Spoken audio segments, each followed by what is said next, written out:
आज हम बात करते हैं अर्थराइटिस की। अर्थराइटिस जो कि घुटने में सबसे कॉमनली देखा जाता है। आज हम इसके कारणों की बात करते हैं। अब इसके कारणों में अगर हम देखें तो जो बचपन में होता है या बच्चों में होता है उसको जुवेनाइल अर्थराइटिस कहते हैं, जो कि एक तरह का इन्फ्लेमेटरी अर्थराइटिस होता है। इसी तरह से कुछ और अर्थराइटिस होते हैं जो एक उम्र के बाद शुरू होते हैं, जिसको कि हम ऑस्टियोआर्थराइटिस कहते हैं। ऑस्टियोआर्थराइटिस मतलब जो घुटना है वो धीरे धीरे उम्र के साथ साथ घिसने लग जाता है।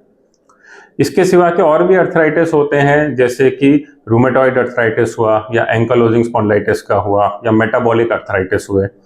तो इन सभी कारणों से अर्थराइटिस होता है। अर्थराइटिस का जो मतलब है वो सिंपल ये कि जैसे अगर हमारी दो हड्डियां हैं वो मिलकर एक जोड़ बनाती हैं तो वो जोड़ खराब होने लगता है। तो बेसिकली क्या होता है, जो हड्डियां होती हैं उसके ऊपर एक कार्टिलेज होता है। जब अर्थराइटिस हो जाता है तो कार्टिलेज धीरे धीरे घिसने लगता है, अंदर से जो बोन होती है वो एक्सपोज हो जाती है। तो जब वो हड्डियां आपस में टकराने लगती हैं तो पेन करने लगती हैं। उसी कारण से सूजन भी हो जाता है, चलने में दिक्कत होती है। तो वो जो हड्डियों का टकराना है कार्टिलेज घिसने की वजह से, वो सिंपल भाषा में अर्थराइटिस होता है। अब ये अर्थराइटिस बहुत कारणों से हो सकता है। कभी जैसे किसी को चोट लगी हो, फ्रैक्चर हो गया, उसके बाद भी अर्थराइटिस हो सकता है। या किसी को इन्फेक्शन हो गया, अगर जैसे घुटने में इन्फेक्शन हो गया, टीबी का भी हो सकता है या फिर पायोजेनिक भी हो सकता है, उसकी वजह से भी अर्थराइटिस हो सकता है।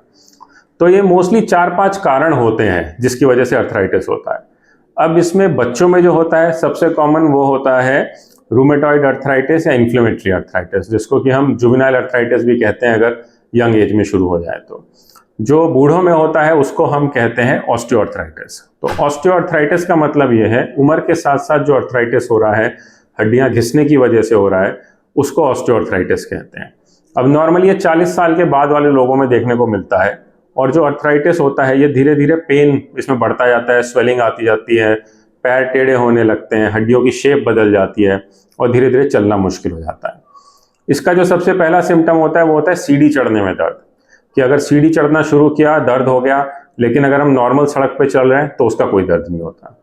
तो ये जो अर्थराइटिस है, ऑस्टियोआर्थराइटिस, ये ज़्यादातर लोगों में हमको देखने को मिलता है एक उम्र के बाद, और 60 साल की उम्र में तो ऑलमोस्ट ये सबको ही थोड़ा बहुत हो गया होता है। तो जब ये ऑस्टियोआर्थराइटिस हो जाता है तो फिर इसका इलाज हमें करना होता है। तो शुरू में इसका इलाज जो है वो मेडिसिन से, एक्सरसाइजेस से, इंजेक्शन से हो जाता है। बाद में हो सकता है हमें इसमें नी रिप्लेसमेंट की भी ज़रूरत पड़े। तो अर्थराइटिस ग्रॉसली इन 5 तरह के होते हैं। अब इनमें से कौन सा अर्थराइटिस है, क्या उम्र है पेशेंट की, किस कारण से हुआ है, किस स्टेज पे है, उस हिसाब से फिर हम इसका इलाज करते हैं।